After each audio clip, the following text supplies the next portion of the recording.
গরু পাচারে বাধা দেওয়ায় নন্দীগ্রামে পুলিশের গাড়ির চালককে পিষে মারার অভিযোগ উঠল দুষ্কৃতীদের বিরুদ্ধে।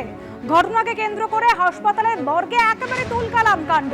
পুলিশকে ঘিরে বিক্ষোভ, পুলিশের সঙ্গে ধস্তাধস্তি হয় স্থানীয়দের।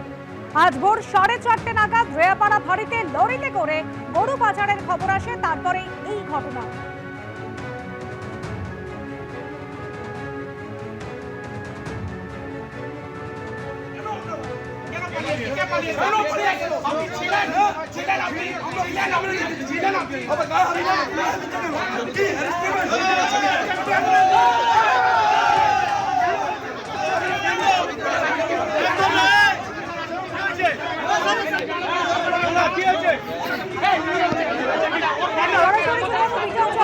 আমাদের প্রতিনিধি রয়েছেন আমাদের সঙ্গে সরাসরি। বিজন, ঠিক কি ঘটেছে, কি কারণে পরিস্থিতি এই পর্যায়ে পৌঁছলো?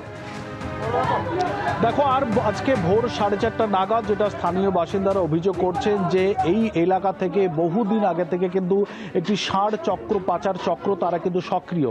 সেই রকমভাবে কিন্তু একটি পাচার চক্র তারা কিন্তু এই যে রেয়াপাড়া শিব মন্দির এলাকা রয়েছে সেখান থেকে বেশ কয়েকটি ষাঁড় একটি লরিতে তুলে নিয়ে যাচ্ছিল।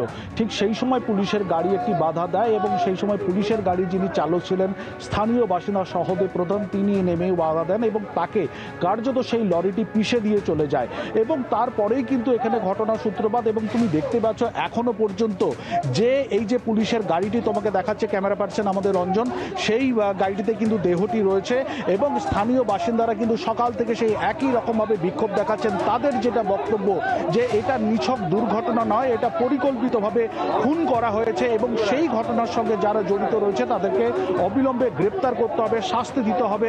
সেই নিয়েই কিন্তু তারা এখনো পর্যন্ত দেহটি ছাড়তে চাইছেন না এবং তাদের যেটা দাবি তারা জানাচ্ছেন যে কেন্দ্রীয় বাহিনীর ঘেরাটোপে কিন্তু দেহটি নিয়ে যেতে হবে এবং সেনাবাহিনীর কোনো হাসপাতালে গিয়েই কিন্তু সেখানে ময়না তদন্ত করতে হবে এবং সেই দাবিতেই কিন্তু সোচ্চার হয়েছেন স্থানীয় বাসিন্দারা এবং তারা কিন্তু এখানে সেই সকাল থেকে একই রকমভাবে জড়ো হয়ে রয়েছেন। একজনের সঙ্গে কথা বলে নেওয়ার চেষ্টা করব। আপনাদের কি দাবি? আমাদের দাবি, ওই গাড়িতে যে কজন পুলিশ কর্মচারী ছিল ওদের শাস্তি চাই।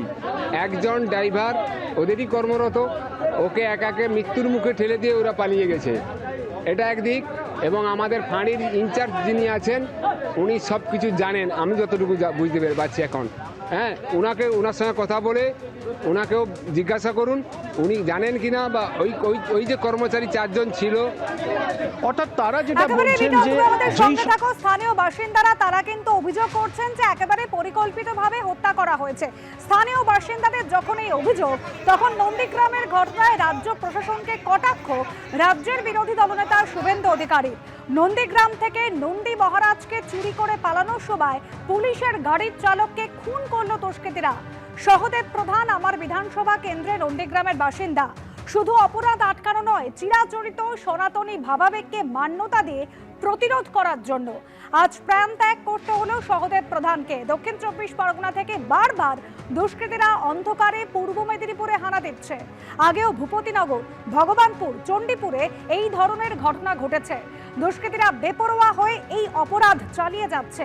এই রাজ্যে যেখানে সনাতনী সংস্কৃতি রক্ষা করতে গিয়ে পুলিশ কর্মীরা নিরাপদ নন, সেখানে সাধারণ মানুষকে তো বাস্তবিতে ছাড়া হতেই হবে, এমনই পোস্ট করেছেন বিরোধী দলনেতা।